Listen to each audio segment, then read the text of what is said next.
తెలంగాణ శాసన మండలి చైర్మన్ గుత్తా సుఖేందర్ రెడ్డి కుమారుడు అమిత్ రెడ్డి కాంగ్రెస్ లో చేరబోతున్నారు. ప్రభుత్వ సలహాదారు వేం నరేందర్ రెడ్డితో అమిత్ రెడ్డి భేటీ కావడంలో ఊహాగానాలు జోరందుకున్నాయి. కాంగ్రెస్ లో చేరేందుకు వీలుగా చర్చలు పూర్తయినట్లుగా తెలుస్తుంది.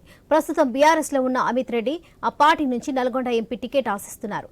దానికి బీఆర్ఎస్ అధిష్టానం నిరాకరించడంతో కాంగ్రెస్ నేతలతో టచ్ లోకి వెళ్తారు గుత్తా ధనీయుడు. త్వరలో సీఎం రేవంత్ రెడ్డిని కలిసి కాంగ్రెస్ లో చేరుతారని అనుకుంటున్నారు.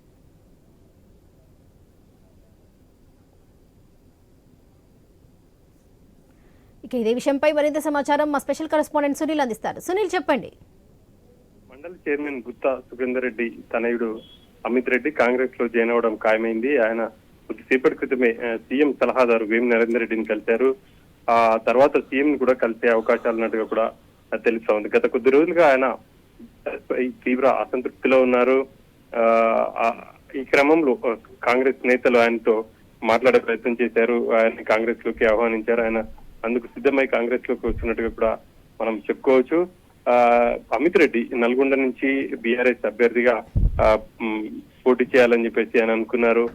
దానికి సంబంధించి కూడా పార్టీ నేతల దృష్టికి తీసుకెళ్లారు. కానీ చాలా మంది ఉమ్మడి నల్గొండ జిల్లాకు చెందినటువంటి మాజీ ఎమ్మెల్యేలు ఆయన అభ్యర్థిత్వాన్ని వ్యతిరేకించారు.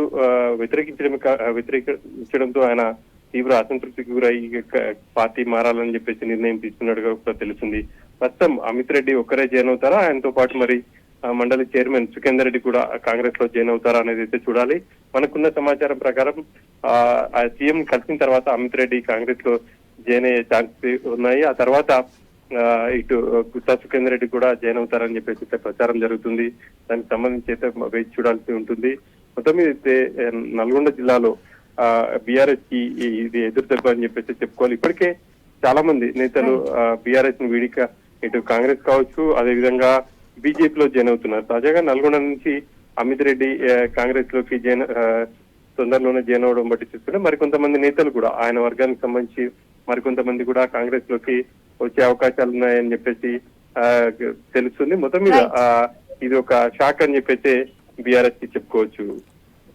Right Sunil, thank you.